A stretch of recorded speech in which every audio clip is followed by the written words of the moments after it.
하나님의 은혜가 여러분 가운데 충만하기를 주의 이름으로 축복합니다. 신앙의 본질이라는 게 뭐겠습니까? 본질. 우리가 흔히 본질이라 그러면은 그 실체를 설명하는데, 즉 정체성을 표현하는데 사용되는 것이 그 성질을 우리는 본질이라고 합니다. 오늘 우리 주일학교 아이들에게는 조금 설교가 조금 어렵기도 하겠습니다. 하지만 예비된 설교라 저는 설교가 1년 전에 만들어져 있다고 그랬잖아요.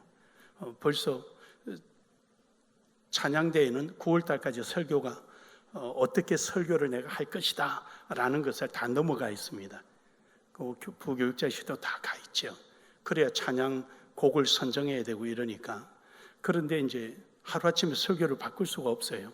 우리가 이렇게 하다 보니까 조금 어려울 수도 있는데 우리 선생님들이 잘 듣고 다음에 아이들을 지도해 주면 좋겠습니다. 우리가 한 가지 예로 교육의 본질이 뭐냐 이렇게 이야기한다면은 그건 지식 전달이죠. 가장 큰 거는 기본적인 게 지식 전달. 그래서 지식 전달을 할 수 있는 교육자를 정체를 잘 알 수가 없잖아요. 그래서 국가고시를 통해서 임용고시를 통해서 그들의 정체성을 확인하고 교육자로 세워두는 것입니다. 그리고 그들이 지식만 전달하는 것이 아니라 피교육생 학생들을 인격을 형성해주고 자기 판단할 수 있는 능력을 키워주는 겁니다. 이것은 인격을 키워준다는 것은 사회에 나가서 도덕적이고 윤리적인 삶을 살 수 있도록 가르쳐주는 거죠. 그래서 화장실도 정해놓고 복도를 지날 때는 조용히 지나가라. 그 다음에 체육 시간 아닌데 운동장에 나서 뛰어놀면 안 된다. 시간은 지켜라. 땡 소리 나면 들어와라. 이런 것들이 전부 다 하나의 그 인격적 요소가 되죠. 그뿐만 아니라 이제 이 아이들에게 자기가 비판할 수 있는 비판 능력을 키우는 겁니다. 옳고 그름이 뭔지. 그리고 자율적으로 이렇게 함으로 인해서 사회에 나가서 사회의 한 일원으로서 그 역할을 감당하게 하는 것이죠. 해서 그들에게 자율적으로 회장을 뽑게 만들고 부회장을 두게 되고 투표를 하게 되고 그 다음에 어디 갈 때 줄을 서서 그게 인솔자의 말을 따를 수 있도록 만들어가고 이런 것이죠. 그러고 난 다음에 교육의 또 본질적인 것이 첨가되는 것이 사회통합, 가치통합이라는 거예요. 아이들이 학교에서 배운 것을 가지고 사회에 나서 활용하는 거죠. 이 가치통합이에요. 나 혼자 배운 것으로 끝나는 것이 아니라 이 배운 것을 가지고 함께 나누는 거예요. 그래서 학교를 졸업했는데 아니 요즘 학교에서 애들 뭘 가르치는 거야? 저것도 하나 모르고 이런 소리 왜 듣는 것입니까? 그 아이가 배운 것을 사회통합, 가치통합이 형성되지 않는다는 것이죠. 그 가치 통합을 이어서 그 다음에는 사회 변화를 일으키는 거예요. 나노 기술이라는 것을 연구해서 배웠다, 알았다. 그러면 나노 기술을 나노라는 것을 나 혼자만 아는 것이 아니라 칫솔 공장에 보내줘서 나노몰을 만들고 전자회사에 보내서 조그마한 휴대폰을 만들어내고 컴퓨터 회사 보내서 이것을 연산 처리를 빨리 하게 만들고 이런 식으로 해서 많은 사회를 발전시켜 나가도록 만드는 것이죠. 그리고 나서 마지막이 있다면 교육은 현재 있는 교육에서 더욱더 다음 단계로 올라가는 거죠. 어제 배웠던 그 교육을 이제 그 다음 사람을 이어받아서 그 다음에 더 배워가는 것이죠. 이것이 바로 교육의 본질이죠. 이름으로 인해서 우리가 볼 때 많이 배웠구나. 똑바로 배웠구나. 이런 거 우리가 알 수 있는 거죠. 그래서 그 교육을 배운 사람, 본질에 충실한 사람의 정체성을 누구나 한눈에 딱 느끼고 볼 수 있는 거 아닙니까? 그것을 우리는 가장 잘 담았던 게 1948년도에 제정했던 그 학교 교육부에서 제정했던 졸업가예요. 졸업가. 요즘은 안 부른다면서요. 요즘은 시대에 뒤떨어졌다고 하는데 그 졸업과 3절이 가장 이러한 교육의 본질을 가깝게 표현하고 있는 겁니다. 빛나는 졸업장을 주시는 이께 꽃다발을 한아름 선사합니다. 물러받은 책으로 열심히 공부하며 이 교육의 본질이 들어가 있는 거죠. 그 다음에 2절에 가서는 아우들아 잘 있거라. 선생님, 저희들은 물러갑니다. 배우고 가르쳐 주신 걸 배우고 익혀서 사회 나서 더 많이 교육에 대한 성장해 나갈 것을 말을 하죠. 3절에 가서는, 마지막에 가서 이러죠. 시냇물이 흘러 바다에서 만나듯 앞에서 밀어주고 뒤에서 밀어주고 앞에서 당기면서 우리가 시냇물이 흘러서 바다에서 만나듯 우리 거기서 다시 만나자. 사회 통합을 이루어가는 거죠. 이 귀한 교육의 본질의 이 가사를 요즘은 안 한다 그래요. 그 도대체 왜 그런가 하고 알아봤더니 시대에 뒤떨어져서 그 위에 꿈, 유행가 이런 거 한다 그래요. 여러분, 이러니까 아이들이 가치관과 사고가 흐트러진 거예요. 그래서 흐트러지는 거예요. 옛날 어른들이 만들어 놓은 이 교육의 시스템 본질에 충실하려고 했던 그 보수적 교육은 보수적이어야 되는 거거든요. 진보적인 것은 개인에 의하여 이루어져야 되고 보편성에는 보수적이어야 되는 거예요. 그래야 개인의 역량에 따라서 진보성을 가지는 것이지 모두에게 진보를 불어넣어서는 안 되는 거예요. 모르겠어요. 저보다 훌륭한 교육학자들이 많이 있어서 어쩔는지 모르지만, 그래서 우리나라의 교육의 지금 현재 질은 상당히 떨어졌다고 보는 거예요. 좀 죄송합니다. 우리 여기 교육자들이 많이 계신데, 그는 뭐 여러분 탓이 아니라 지금 위에서 만드는 정책이 그러니까 어쩔 수 있겠습니까? 아이들이 비판할 수 있는 능력은 없고 점점 요구 조건만 늘어나는 이런 형태로 바뀌어버리는 거죠. 여러분, 도덕과 윤리는 어디서 배우느냐? 밥상에서 배우는 거예요. 어른이 젓가락질할 때 그 다음에 이어서 하는 거예요. 학교 도시락 가지고 갔을 때 먼저 온 애가 난로불 위에 올려놓고 그 다음에 올려놓고요. 뒤에 오면은 밑에 거 빼내고 그 다음에 내려가고 순서를 정하는 거고요. 물론 그게 좀 힘센 애가 먼저 뭐 하는 것도 있지만 어쨌든 그런 순서를 정하는 것, 그런 것들이 전부 지금 없어져 버렸잖아요. 없는 대신에 다른 교육이 대체돼야 되는데 그게 안 되니까 아이들이 인격적으로 자라지 못하고 있잖아요. 여러분, 어느 때 이랬습니까? 지금 초등학교에 마약은 나쁜 겁니다라고 홍보물이 들어가더라고요. 제가 깜짝 놀랐습니다. 교육학을 강의하고자 한 얘기는 아닙니다. 그렇다면 이제 본론을 돌아와서 신앙의 본질은 무엇입니까? 저는 그걸 묻고 싶어서 그래요. 신앙의 본질은 뭐냐? 신앙에도 이러한 본질적인 요소들이 구성이 되어 있습니다. 이 신앙의 본질을 가장 구성 잘 되어 있는 부분이 뭐 다른 데도 많이 있지만 가장 핵심적으로 되어 있는 것이 오늘 여러분과 제가 함께 합독했던 갈라디아서 2장 20절 말씀입니다. 신앙의 본질은 정체성을 담고 있어야 되는데 2장 20절이 바로 그러한 내용 중에 하나입니다. 오늘 여기 있는 이 본문의 말씀은 사도 바울이 지난날에는 자기는 율법학자였습니다. 그리고 자기의 정체성은 선민 사상에 빠져 있었습니다. 그래서 그의 신앙의 본질은 율법의 행위였습니다. 그런데 그가 다메섹 도상에서 예수님을 만나고 나서 자기의 정체성을 은혜라라는 은혜. 나의 나됨은 은혜다. 내가 어떤 노력을 얻어진 것이 아니라 하나님이 나를 선택해 주시고 예비해 주셨기 때문이다라는 자기의 정체성을 분명히 정리를 하고, 그는 신앙의 본질을 위하여 그 자기 정체성을 구축하기 위하여 그의 신앙의 고백이 갈라디아서 2장 20절입니다.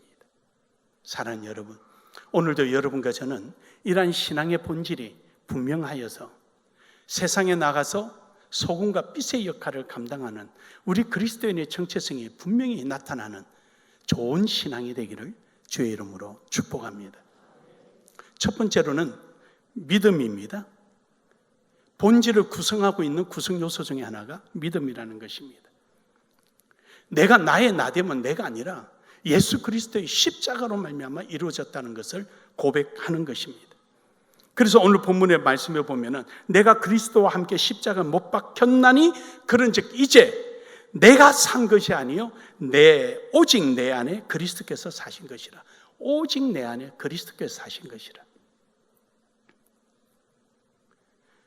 결국 내가 지금 살아있고 내가 지금 집사요, 권사요, 장로요, 목사요, 내가 성도요, 그리스도인이요 하는 것은 내가 어떤 선택에 의해서 이루어진 것이 아니라 내 안에 사는 예수 그리스도로 말미암아 이루어진 것이라는 것이죠.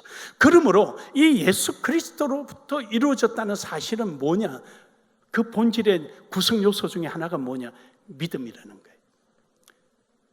내 안에 예수 그리스도가 계시다는 사실, 이것을 내가 믿고 있다는 사실이죠. 이걸 믿으십니까?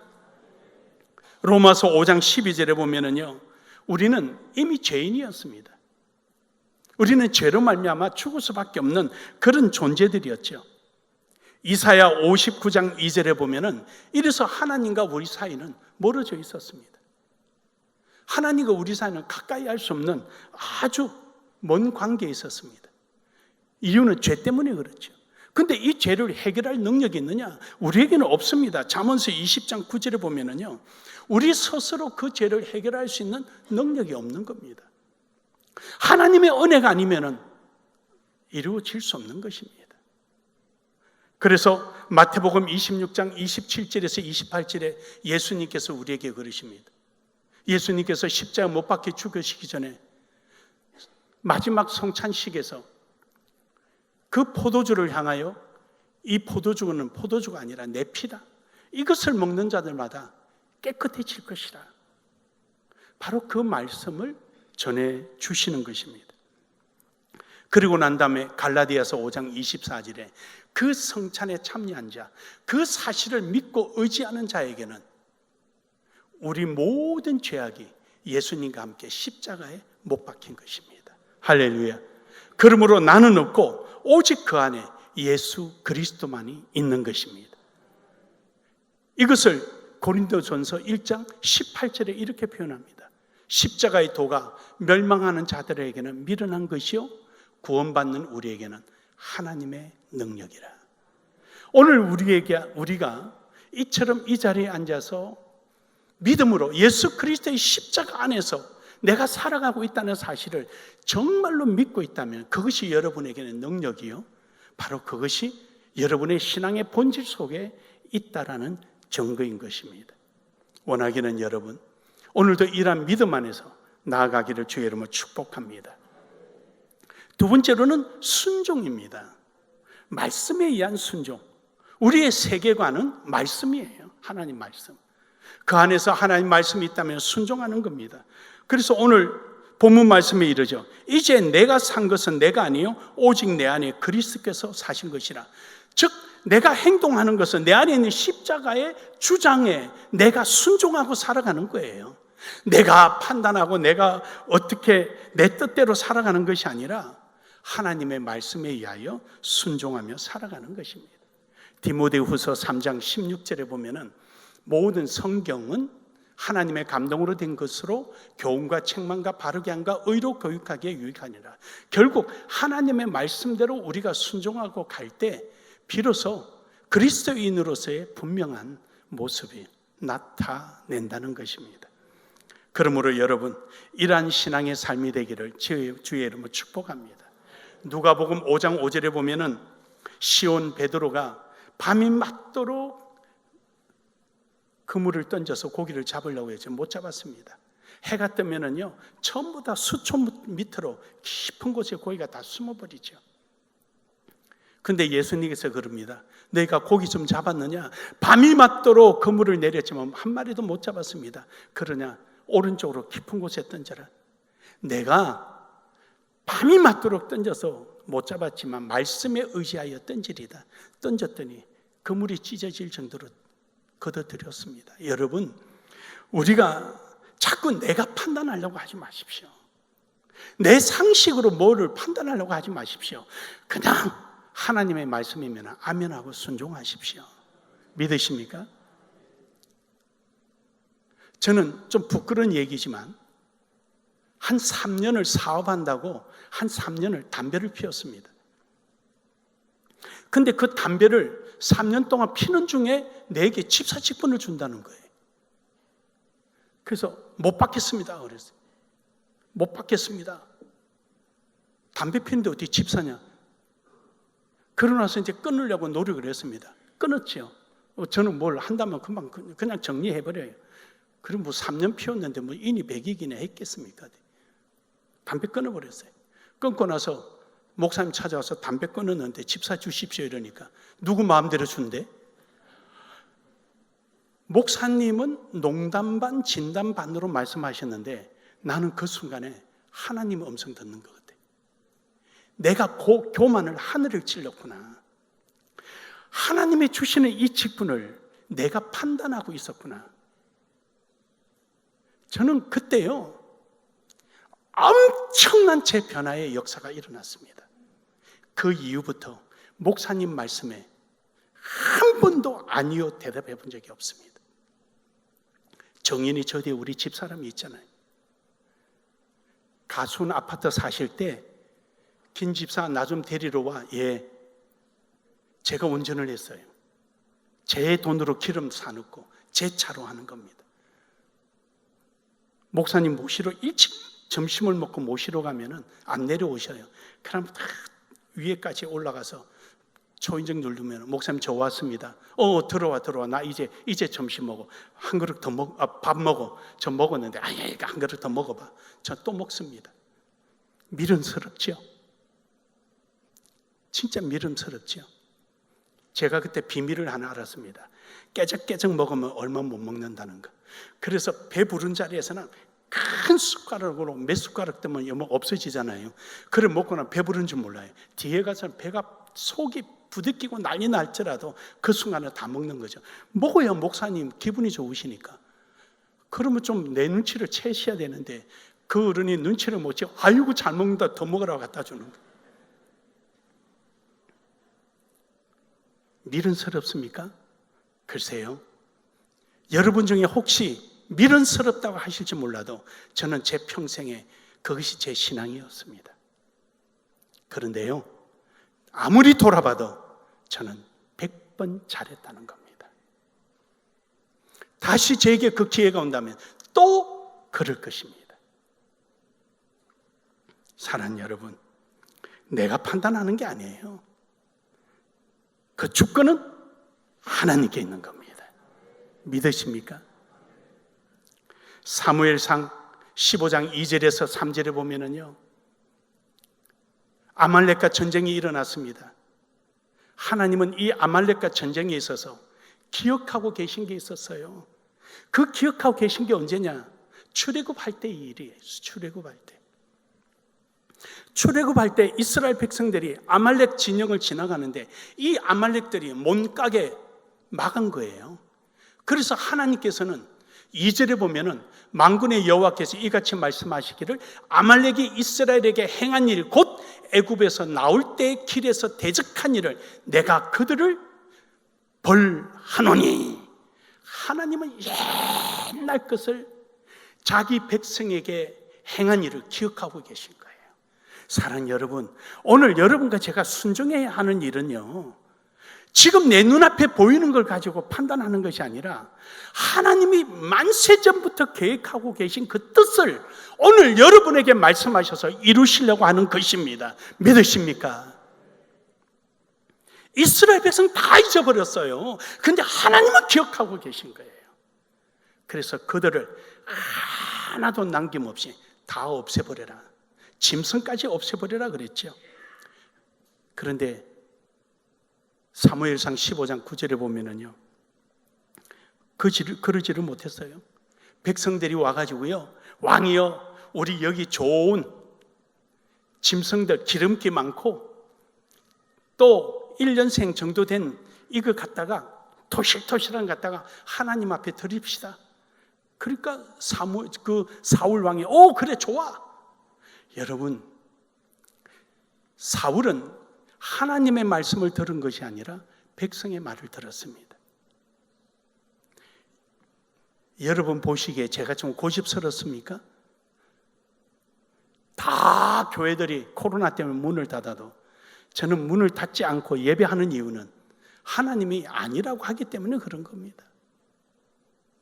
목회자가 사람의 소리에 휩쓸려 가면은 직업이 되죠. 이 자리가 직업이죠. 하나님의 음성을 듣고 따라가면은 이 자리는 헌신의 자리가 되죠. 저는 한 번도 이 자리가 권력 자리거나 내 생활의 안위를 꾀하는 자리라고 생각해 본 적은 한 번도 없습니다. 그렇다면은 저는 제 성신껏 충성하지 못했을 겁니다. 용서하십시오.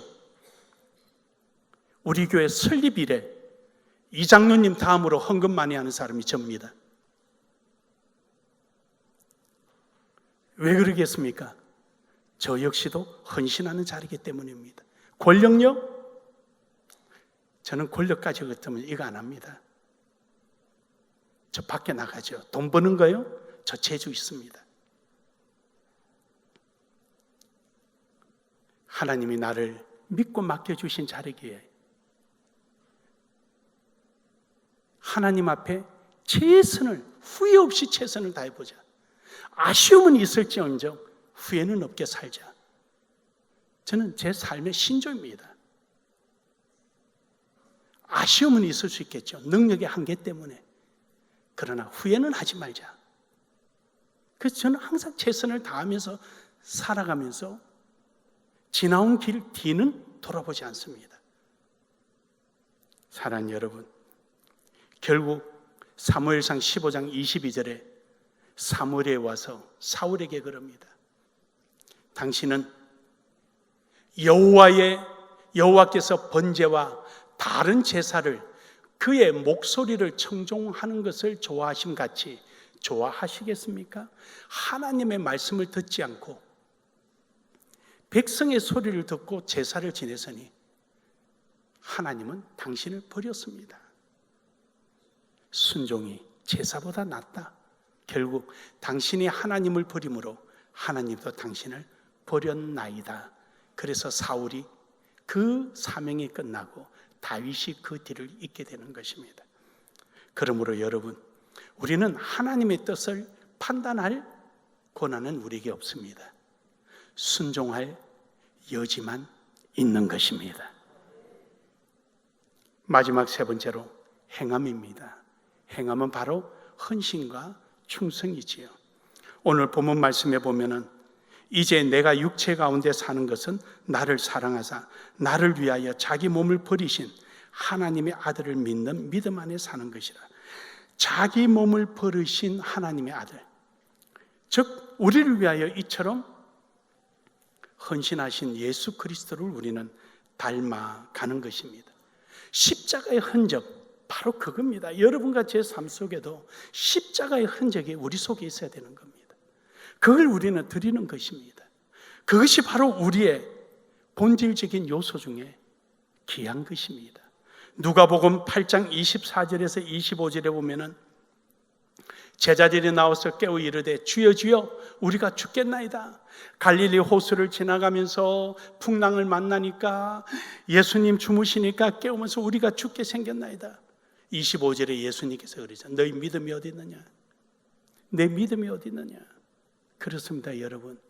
이 말세 집안에 하나님은 우리에게 믿음을 보시기를 원하십니다. 너희 믿음이 어디 있느냐? 믿음은 이처럼 헌신과 충성에 있는 것입니다. 하나님 앞에 말씀 안에서 순종하며 나아가는 이러한 믿음이 우리 속에 있어야 하는 것입니다. 누가복음 18장 8절에 보면은 내가 너희에게 이르노니 속히 그 원한을 풀어주리라. 그러나 인자가 올 때에 세상에서 믿음을 보겠느냐. 어떠한 고난과 고통을 감수하며 주를 위하여 살아가고자 하는 의지들이 믿음이 있느냐. 원망, 불평, 피해가려는 것은 있는데 믿음으로 그것을 맞이하는 사람은 극히 많지 않다. 결국 우리의 믿음은 점점 사라지고 없어진다는 것이죠. 마태복음 28장 20절에 보면은요, 내가 너에게 분부한 모든 것을 가르쳐 지키게 하라. 그럼요, 하나님은 우리에게 내가 가지고 있는 믿음을 내 자녀들에게 본을 보임으로 가르치는 겁니다. 교회 안에서 앞선 자가 뒤에 오는 자들에게 믿음의 삶을 통하여 가르치는 것입니다.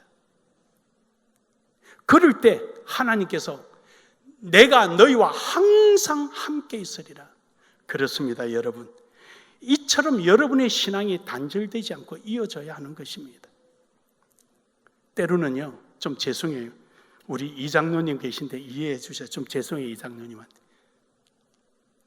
제가 이 비사를 말하게 돼서 이장로님한테 너무 죄송한데, 이 교회를 다 짓고 이사 올 때 이장로님이 전혀 그런 적이 없는데 딱 한 번 제 뜻을 거역하시는 거예요. 전화를 하니까 경상도 무뚝뚝한 그 모습이 그대로 나오는 거예요. 그래서 사무실 찾아갔습니다. 우리 김복기 권사님 사무실로 오라 그러고 갔습니다. 가니까 나를 보더니 휑 하고 나가는 거예요. 아, 여기까지구나. 그래서 우리 김복기 권사님 앉혀놓고 여기까지다. 내가 우리 이장로님을 품을 수 있는 능력의 한계가 여기다. 그러니까 나보다 훌륭한 목사님을 모셔서 우리 이장로님처럼 크게 설 사람을 정말로 크게 하나님 뜻대로 설 수 있도록 해라. 나는 곧 사임하겠다. 그리고 나 차 사준 차를 키를 주고 나왔습니다. 여러분 모르셨죠? 이장로님에게는, 죄송합니다, 이장로님에게는 참 큰 게 있어요. 이 큰 게 있는데 이 큰 걸, 이 순간을 넘기지 못하면 커지지를 못해요. 그동안에는 커나갈 때마다 순간순간 있었는데 잘 커져서 오늘까지 하나님 앞에 쓰임받은 건데, 더 쓰임받을 일이 있는데 여기서 내가 담지 못한다면 안 되는 거죠. 그렇다고 여기서 내가 그동안에 열심히 했으니까 하고 내가 눈을 감고 지나간다면 이장로님이 지금까지 내게 차도 사주고 집도 사주고 헌신한 것이 진정한 헌신이 아니라 내 물이 되는 겁니다. 저는 이장로님의 인생을 도둑질한 파렴치한 목사가 되는 거죠. 그렇잖아요. 나한테 잘해줬으니까 눈 감아준다? 그건 내 물이죠. 헌신이 아니에요. 여러분이 어떤 사람은 이런 모습에서는 괜찮을지 몰라도 이 사람은 이것만 보완하면 크게 설 사람, 또 이 사람은 조금 더 있다, 이렇게 이 부분을 훈련 보완시켜서 다음에 이런 직분 주면은 누구보다도 멋지게 할 사람, 그걸 보는 겁니다. 목회자는 그걸 보는 겁니다. 특히 우리 교회 같은 경우는, 우리 교회는 규모는 작지만 얼마나 짜임새 있고 이 엄청난 일을 지금까지 해왔습니까? 여러분이 어떤 정도의 저력이 있냐면요, 계룡신에 내가 여기 와서 개척 12년 만에 교회를 5번 지은 저력이 있는 여러분입니다. 대한민국에 어느 교회가 이런 경험을 한 교인이 있습니까? 계룡의 개척 19년 만에 필리핀에 학교 9개를 지은 교회가 여러분들입니다. 이것을 그냥 넘어가자고요? 저는 못 넘어갑니다. 저는 억울해서 못 넘어갑니다.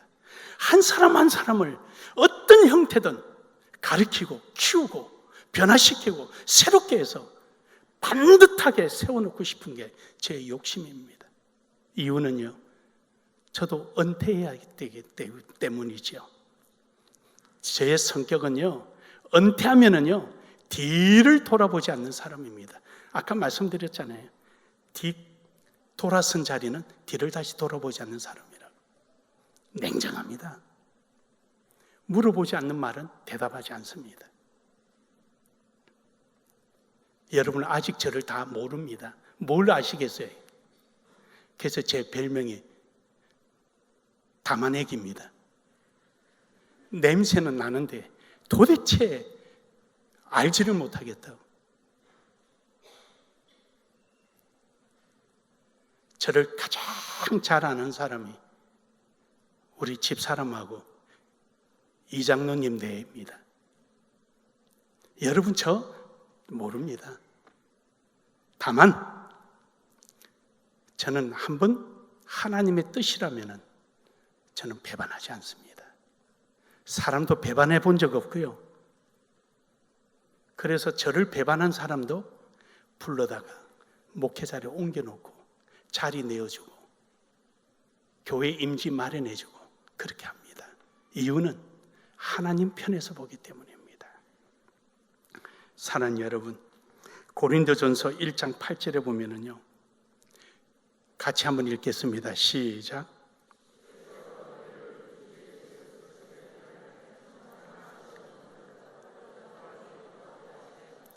아멘. 그렇습니다. 저는 여러분이 다 이런 모습이 되기를 주의 이름으로 축복합니다. 우리 모두 다 천국에서 만나게 되잖아요.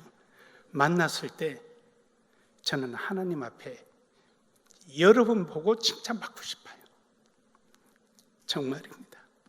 제가 아무리 많이 헌신한 것보다도, 내 목숨을 드린 것보다도 저 누구 성도야? 저 어느 교회 성도야? 아, 김상윤이 교회? 저 그 소리 듣고 싶어요. 그래서 때로는 여러분에게 미안하기도 하고 너무 힘들게 일을 시키기도 하지만 제가 앞장서서 솔선수범하고 또 앞에 장로님들이 솔선수범하고 해서 오늘 이 교회가 온 거예요. 원하기는 여러분 멋진 사도행전 1장 8절 같은 이런 성도들이 되기를 주의 이름으로 축복합니다. 축복합니다.